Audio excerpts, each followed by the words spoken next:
अस्सलाम वालेकुम students. Physics second year chapter 2 हमने स्टार्ट किया था। इसमें चैप्टर 2 में अब टॉपिक है इलेक्ट्रोमोटिव फोर्स। इसको इलेक्ट्रोमोटिव फोर्स भी कहते हैं और इसको EMF भी कहा जाता है। EMF electromotive force. तो इसको इलेक्ट्रोमोटिव फोर्स भी कहते हैं और इसको EMF भी कहते हैं। बाय नेम इसका डेफिनेशन सिंपल आप इसको समझ सकते हैं बाय नेम कि electro means electrons, electron means charges. कौन से charges? Negative charges. Motive means in motion, force means force लगाना। इलेक्ट्रॉन्स जब मोशन में हो, इलेक्ट्रॉन्स जब मूव कर रहे हो, नेगेटिव चार्जेस जब मूव कर रहे हो तो उस पे जो फोर्स लगता है उसको आगे धकेलने की कोशिश जो होती है उसको भी सिंपल EMF या इलेक्ट्रोमोटिव फोर्स कहा जाता है। इलेक्ट्रोमोटिव फोर्स में आसान अल्फाज में क्या है हमारे पास? To maintain a steady current in a closed electric circuit. एक क्लोज्ड इलेक्ट्रिक सर्किट है, इसमें हमने कोई भी एक लोड रेजिस्टर R लगाया है। ये कह रहे हैं a source of electrical energy is required.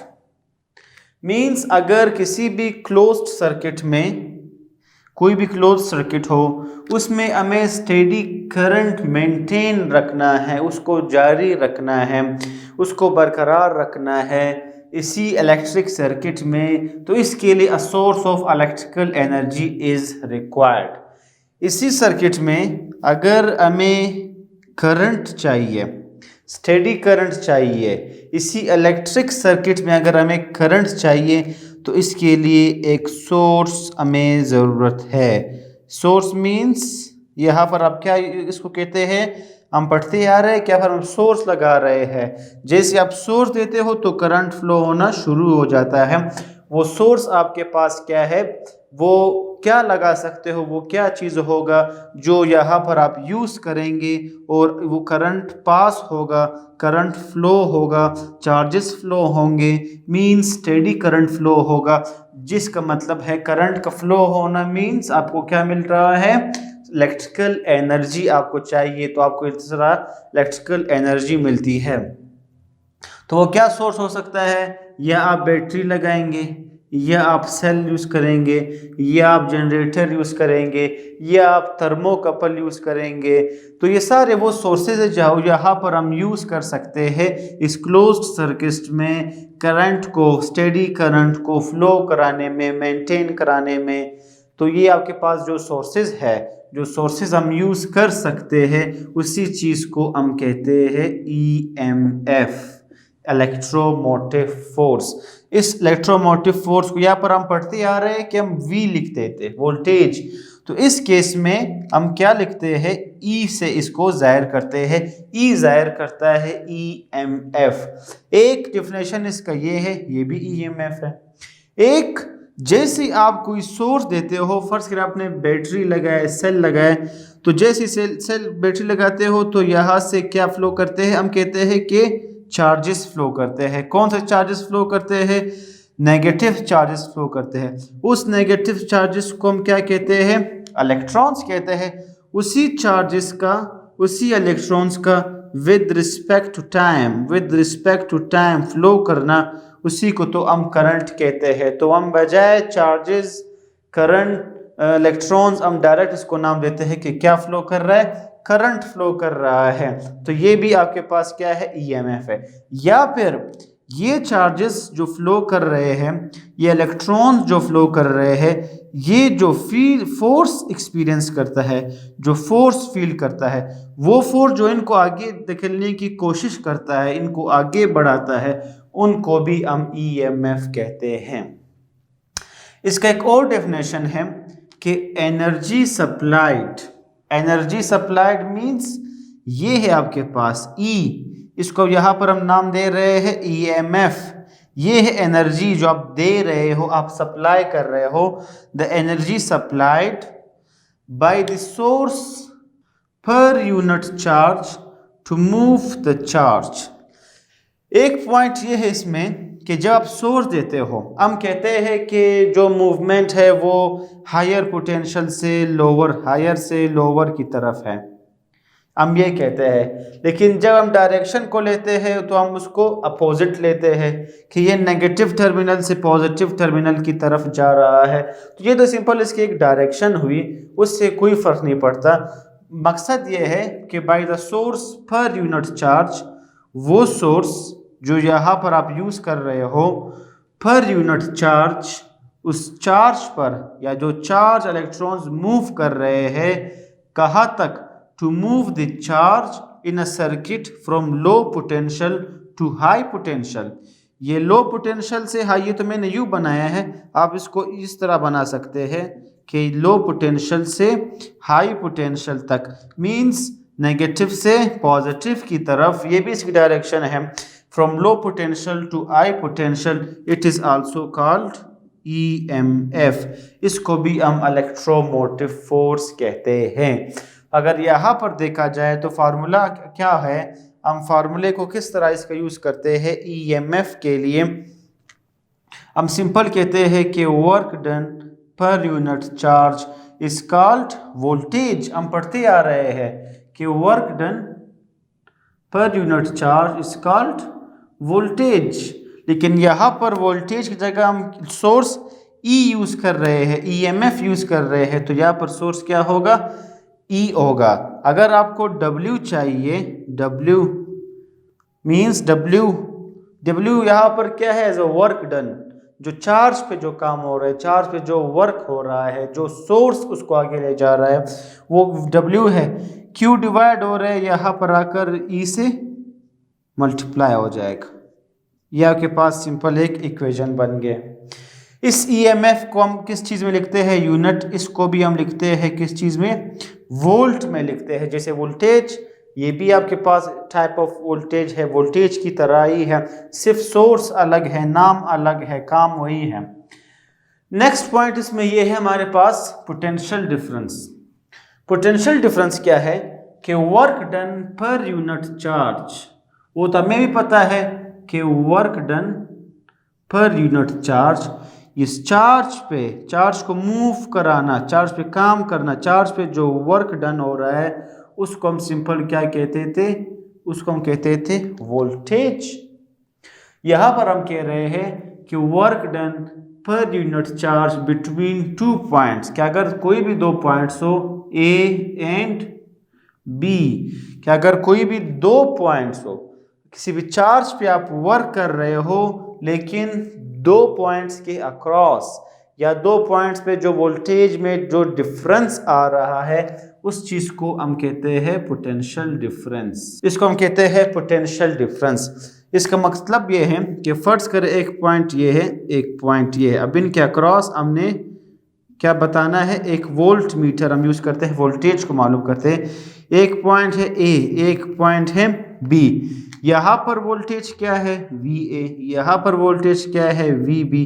इन दोनों का जो डिफरेंस, इन दोनों में जो डिफरेंस होगा वोल्टेजेस में, उन डिफरेंस को हम सिंपल कहते हैं potential difference. Potential means voltage, difference means उन वोल्टेजेस में जो डिफरेंस आ रहा है, वो आपके पास क्या है, वो पोटेंशियल डिफरेंस है।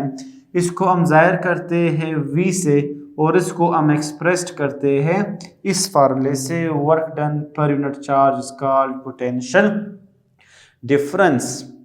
अब यहाँ पर भी हम W को आकर देख ले, W is equal to Q divide हो रहे हैं, वहाँ पर जाकर ये मल्टीप्लाई हो जाएगा। एक इक्वेशन आपके पास ये है, इक्वेशन 1, इक्वेशन 2। यहाँ पर भी ये W के इक्वल है, यहाँ पर भी ये W के इक्वल है। तो जब लेफ्ट साइड इक्वल हो राइट साइड को हम इक्वल लेते हैं, या हम यूज करते हैं कि कंपेयरिंग 1 एंड 2।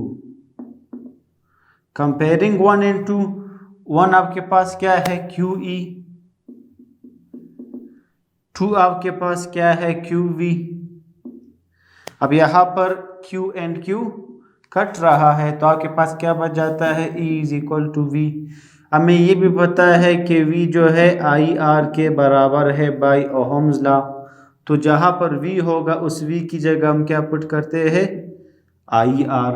ये है हमारे पास सिंपल इक्वेशन। मज़ीद करना हो, अगर आपको करंट चाहिए, आई चाहिए, तो आर मल्टीप्लाई और इस तरफ आकर आर डिवाइड हो जाएगा, तो ये हमारे पास क्या होगा, ये करंट होगा, आई की वैल्यू होगी। तो यहाँ पर हम देख रहे हैं कि जहाँ पर V होता है, वोल्टेज होता है, वहाँ पर हमें E जाहिर हो रहा है। E मतलब यहाँ पर क्या है, वो इलेक्ट्रोमोटिव फोर्स है, EMF है हमारे पास। इसके बाद हम ये देखते हैं कि जो आपके पास फॉर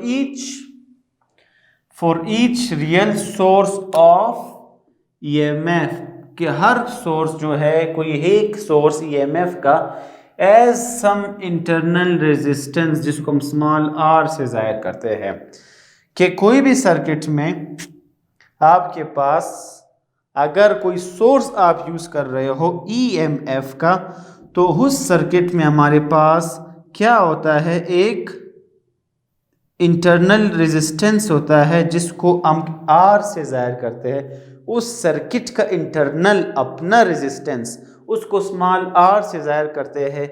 अगर इस R के अक्रॉस जो वोल्टेज होगा, फिर उसको हम VR से जाहिर करते हैं। ये कह रहे हैं कि अगर इंटरनल रेजिस्टेंस की हम बात करते हैं, in the presence of R means in the presence of internal resistance की मौजूदगी में अगर हम देखें, V और EMF आपस में इक्वल होते हैं या नहीं होते हैं, ये क्वेश्चन है यहाँ पर।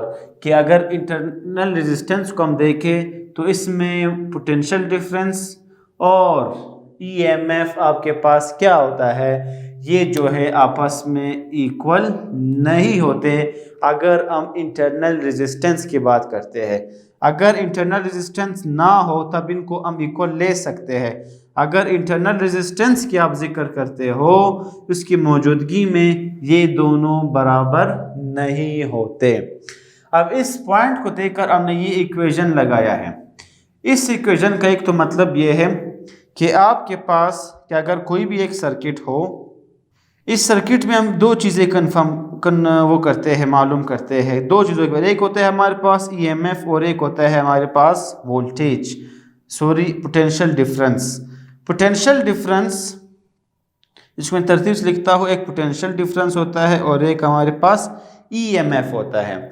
मकसद बताने का यह है कि इन दोनों का फ़र्क क्या है। The total amount of electrical energy, the total amount, एक सर्किट में जो पूरी अमाउंट होती है इलेक्ट्रिकल एनर्जी की, वो आपके पास क्या होता है, वो पोटेंशियल डिफरेंस होता है। या अगर आप विद रिस्पेक्ट टू चार्ज कहते हो, तो आप यहाँ पर सिंपल लिखोगे कि total amount of electrical energy by each coulomb of charge. Her coulomb का चार्ज होता है कि अगर जब भी हम total amount of electrical energy की बात करते हैं, वो हमारे पास क्या होता है, वो वोल्टेज, पोटेंशियल डिफरेंस होता है। और अगर total amount of chemical energy means किस चीज़ में हम सोर्स यूज़ करते हैं, मीन्स बैटरी यूज़ करते हैं। जब भी हम कोई सोर्स, कोई बैटरी, सेल, जनरेटर यूज़ करते हैं, उसको हम जाहिर करते हैं ई मीन्स EMF। कि अगर total amount of chemical energy हो इन बैटरी, करता क्या है, जब आप बैटरी यूज़ करते हो, सेल यूज़ करते हो, आप क्यों यूज़ करते हो, कि आपको आउटपुट पे क्या मिले, करंट मिले, मीन्स आपको इलेक्ट्रिकल एनर्जी मिले। इस सोर्स से आप क्या ट्रांसफ़र करना चाह रहे हो, इलेक्ट्रिकल एनर्जी आप ट्रांसफ़र करना चाह रहे हो। तो ये कह रहा है total amount of chemical energy in battery transfer to electrical energy. कि अगर आप इलेक्ट्रिकल एनर्जी ट्रांसफर करना चाहो एक सोर्स के ज़रिए, एक बैटरी के ज़रिए जिसमें केमिकल एनर्जी होती है, वो आपके पास क्या कहलाता है, वो आपके पास क्या है, EMF। हम यहाँ पर बेसिकली पोटेंशियल डिफरेंस और EMF के दरमियान, पोटेंशियल डिफरेंस वर्सेस ईएमएफ के दरमियान क्या डिफरेंस है, क्या फ़र्क है, हम वो बताना चाह रहे हैं। ये total amount of electrical energy है और ये है कि जो सोर्स आप यूज़ करते हो उससे जो इलेक्ट्रिकल एनर्जी ट्रांसफर्ड होती है वो आपके पास क्या है, ये EMFA। तो इसको देखकर हम ये कहते हैं कि आपके पास टोटल अमाउंट क्या है, वो इलेक्ट्रिकल एनर्जी है। E माइनस वी आर, इन स्टेटमेंट्स को देखकर हम ये कहते हैं कि वी आर आपके पास क्या है, इंटरनल रेजिस्टेंस। E हमारे पास क्या है, सोर्स। इस पूरे सोर्स में E में हमारे पास एक पार्ट होता है इंटरनल रेजिस्टेंस का। ये इस इक्वेशन को हमने इस तरह बनाया है। यहाँ पर हम सिर्फ वैल्यूज पुट करते हैं। V की जगह आई आर, V की जगह आई स्मॉल आर है तो ये स्मॉल आर होगा। ये माइनस वाला टर्म जब इक्वल के इस तरफ आएगा तो ये प्लस हो जाएगा, plus I R is equal to E. इन दोनों में आई और आई कॉमन है तो ब्रैकेट में R plus small R into E आ जाएगा। ये सिंपल आपके पास क्या है, ये इक्वेशन ई के लिए है। अगर यहाँ पर आपको करंट चाहिए तो आर प्लस आर, आर जो रेजिस्टर है, रेजिस्टेंस है सर्किट की, स्मॉल आर जो इंटरनल रेजिस्टेंस है सर्किट की, इसको अगर मल्टीप्लाई हो रहा है इस तरफ आकर ये क्या हो जाएंगे, डिवाइड हो जाएंगे। तो करंट आपके पास क्या होगा, E divided by R plus internal resistance means small R. ये इक्वेशन हमारे पास होता है in case of internal resistance R. Last point है इस टॉपिक का, मैक्सिमम पावर ट्रांसफर। के पावर ट्रांसफर जो हो रहा है वो मैक्सिमम कब होता है। एक पॉइंट हमारे पास ये है कि जब आप कोई सोर्स यूज करते हो, सोर्स मींस यहां से करंट फ्लो कर रहा है, सोर्स मींस यहां पर वोल्टेज है, सोर्स मींस यहां पर 2 पॉइंट्स पे वोल्टेज है जिसको पोटेंशियल डिफरेंस हम कहते हैं। सोर्स मींस यहाँ पर जो वर्क डन हो रहा है, जो काम हो रहा है, जो चार्जेस का फ्लो हो रहा है, जो स्टेडी करंट का फ्लो हो रहा है, इस सिंपल वर्क को जब विद टाइम हम देखते हैं उसको सिंपल हम पावर कहते हैं, उसको हम इलेक्ट्रिकल पावर कहते हैं। और अगर यहाँ पर जब हम पावर की जिक्र करते हैं कि इस सर्किट में जब हम इलेक्ट्रिकल पावर की जिक्र करते हैं तो हम ये कहते हैं कि पावर डिसिपेट होता है, वोल्टेज ड्रॉप होता है। कि जब आप कोई सोर्स देकर इस कोई भी वर्क करना चाहो इस इलेक्ट्रिकल सर्किट में तो हम कहते हैं कि पावर डिसिपेट होता है, पावर थोड़ा लॉस हो जाता है, वोल्टेज थोड़ा ड्रॉप हो जाता है। आपको जो अमाउंट ऑफ वोल्टेज आपने दिया है बिल्कुल वही आउटपुट आपको नहीं मिलेगा, कुछ ना कुछ उसमें ड्रॉप हो जाता है, कुछ ना कुछ पावर उसमें ज़ाया हो जाता है, उसको हम कहते हैं पावर डिसिपेटेड।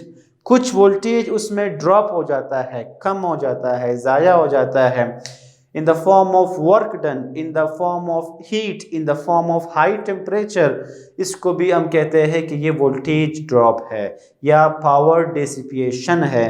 तो इस केस में हम कहते हैं कि मैक्सिमम पावर, चूंकि पावर डिसिपेट हो जाता है, पावर कम हो जाता है, तो हम कहते हैं कि मैक्सिमम पावर कब ट्रांसफर होता है। मैक्सिमम पावर के लिए तो सिंपल पॉइंट है कि पावर डिलीवर्ड टू आर, कि जब आप कोई भी लोड रेजिस्टर को आप पावर देते हो, पावर का आसान अल्फाज में आप ये भी कह सकते हैं कि जो वर्क डन हो रहा है विद रिस्पेक्ट टू टाइम जब कहते हो आप उसको, इसको भी हम पावर कहते हैं। या फिर आप जो पावर इसको दे रहे हो लोड रेजिस्टर को, ये जो है बराबर है, इक्वल है पावर जनरेशन का। पावर जनरेशन मींस जब इस लोड रेजिस्टर को आप पावर दोगे तो आपको आउटपुट में क्या मिलेगा, पावर जनरेट होगा, पावर पैदा होगा जिसको आप फिर यूटिलाइज कर सकते हो। ये पावर जनरेशन के इक्वल है। इन अदर फॉर्म हम क्या कहते हैं कि हमें जब आप कोई पावर डिलीवर करना चाहो, कोई पावर आप दे दो तो आपको लाज़मी बात है आउटपुट में कुछ ना कुछ तो मिलेगा, पावर जनरेट होगा। तो उस लिहाज से हम कहते हैं कि कितना जनरेट होगा, क्या जनरेट होगा, मींस आपने डिलीवर किया, आपने उसको इनपुट दिया है, तो आउटपुट में आपको क्या मिलेगा, आउटपुट में आपको पावर मैक्सिमम कब मिलेगा, मिनिमम कब मिलेगा। तो हमारा मकसद यही है, इस चीज को हम इस फॉर्म में भी लिख सकते हैं कि power output is equal to energy transferred by time.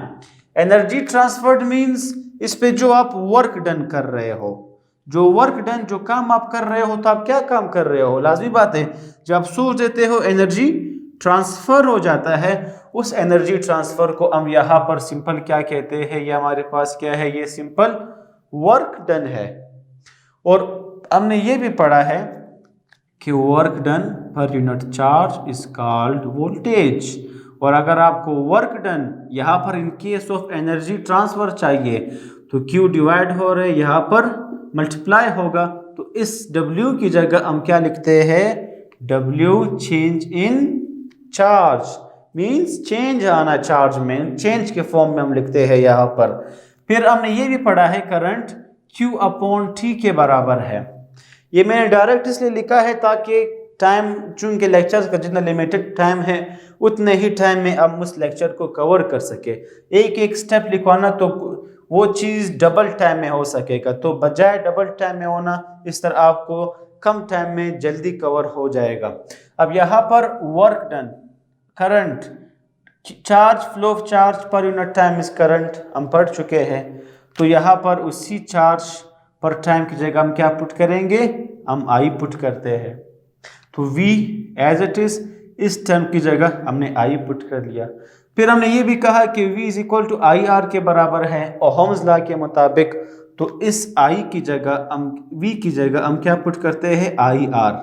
इस V की जगह जब हम IR पुट करते हैं, ये मैंने डायरेक्ट लिखा है, V की जगह जब हम IR पुट करते हैं तो ये I और ये I आपस में मल्टीप्लाई होकर I स्क्वायर बन जाता है, और ये R एज इट इज।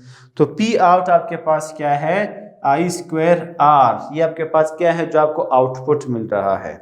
अब कुछ केसों में हम I स्क्वायर R लेते हैं मैक्सिमम पावर में, कुछ केसेस में हम I स्क्वायर R लेते हैं लॉस में, कि पावर कितना लॉस हो रहा है, कितना डिसिपेट हो रहा है, I स्क्वायर R में ये इतना लॉस हो रहा है, इस केस में भी हम कह सकते हैं। या फिर जब हम इसको इन टर्म्स ऑफ R जिक्र करते हैं, in terms of small r means in terms of internal resistance, circuit में जो उसकी अपनी अंदरूनी इंटरनल रेजिस्टेंस होती है, उस फॉर्म में अगर हम देखें इस फार्मूले को तो क्या होगा, P आउट V आपके पास क्या है, सॉरी इस फॉर्म को I स्क्वायर R को, इसको जब हम लिखेंगे इस फॉर्म में तो R as it is, R को हमने एज इट इज लिखा है, I स्क्वायर की जगह हमने इसका फार्मूला पुट किया है, I की जगह फार्मूला हमने पुट कर चुके हैं। इन टर्म्स ऑफ R हम करंट ला चुके हैं, E divided by R plus small r, तो I की जगह E divided by R plus small r, I पे स्क्वायर है तो इन पे हमने स्क्वायर डाला है। अब E स्क्वायर R ये हमने लिख लिया है, R प्लस R स्क्वायर, यहाँ पर हम क्या करते हैं, इसको फार्मूला पुट करते हैं, तो फार्मूले से हमारे पास ये स्टेप आ जाता है, R minus R whole square plus 4R capital R। इसके बाद ये जो R है, इस R को जब हम नीचे लाते हैं तो ये डिवाइड के नीचे आ सकता है, सिंपल, तो हमने इसको नीचे डिवाइड के नीचे ले आए हैं डायरेक्ट। अब इससे क्या होगा कि जब इस R को हम यहाँ पे लाएंगे, ये R चूंकि दरमियान में प्लस आ रहा है, ये R इसका भी है, ये R इसका भी है, ये R जब इस टर्म को हम देते हैं तो हम उसको एज इट इज़ लिखते हैं, ये R जब इस टर्म को हम देते हैं तो ये R इस R से कट जाता है, सिर्फ और सिर्फ 4R रह जाता है। ये भी हमारे पास P आउट के लिए फार्मूला है। यहाँ पर हम सिंपल एक केस चेक करते हैं कि मैक्सिमम पावर कब ट्रांसफर होता है। उस केस के लिए हम ये कहते हैं कि if R is equal to R, कि अगर कैपिटल R सर्किट का जो रेजिस्टेंस है वो जो है इंटरनल रेजिस्टेंस के इक्वल हो, अब यहाँ पर क्या कर सकते हैं, हम इस इक्वेशन को देखकर इस r की जगह r स्मॉल r के बराबर है, तो इसकी जगह हम अगर कैपिटल R लिख ले या इसकी जगह हम स्मॉल r लिखें, क्योंकि ये दोनों अगर बराबर हो तो r माइनस r कैंसिल हो जाएंगे, तो ये 0 divide by r 0, 0 plus 4r सिर्फ 4r रह जाएगा, ऊपर E square as it is ही रह जाएगा। If r is equal to r means ये टर्म खत्म हो गया, then the denominator will be minimum, denominator तो कम हो गया, छोटा हो गया, एंड पी आउट क्या होगा, आउटपुट आपको क्या मिलेगा, मैक्सिमम मिलेगा। तो जब भी r is equal to r हो उस केस में आपको मैक्सिमम पावर मिलेगा। तो इस केस में मैक्सिमम पावर के लिए क्या इक्वेशन बना, ई स्क्वायर बाई 4r, इस केस में हमें मिलता है मैक्सिमम पावर ट्रांसफर। तो होपफुली आप लोगों को ये लेक्चर समझ आ गया होगा। इलेक्ट्रोमोटिव फोर्स हमने पढ़ लिया है, EMF, पोटेंशियल डिफरेंस, EMF आसान अल्फाज हमारे पास क्या है कि इस सर्किट में जब सोर्स यूज करते हो, बैटरी, सेल, जनरेटर, उसको हम in the form of EMF कहते हैं। दूसरी चीज electromotive force, electro means electron, motive means in motion. Electrons जब मोशन में हो, जब मूव करे, जब फ्लो करे, उस पे जो फोर्स लगता है वो भी आपके पास क्या है, वो इलेक्ट्रोमोटिव फोर्स है। पोटेंशियल डिफरेंस क्या है कि जब इसकी इनमें अगर दो पॉइंट्स में के दरमियान किसी दो वोल्टेज में डिफरेंस आ जाए, उस डिफरेंस को हम कहते हैं पोटेंशियल डिफरेंस। EMF को हम E से ज़ाहिर करते हैं, पोटेंशियल डिफरेंस को हम V से ज़ाहिर करते हैं। वोल्ट, इसको भी वोल्ट में ज़ाहिर यूनिट है, इसका भी यूनिट वोल्ट है।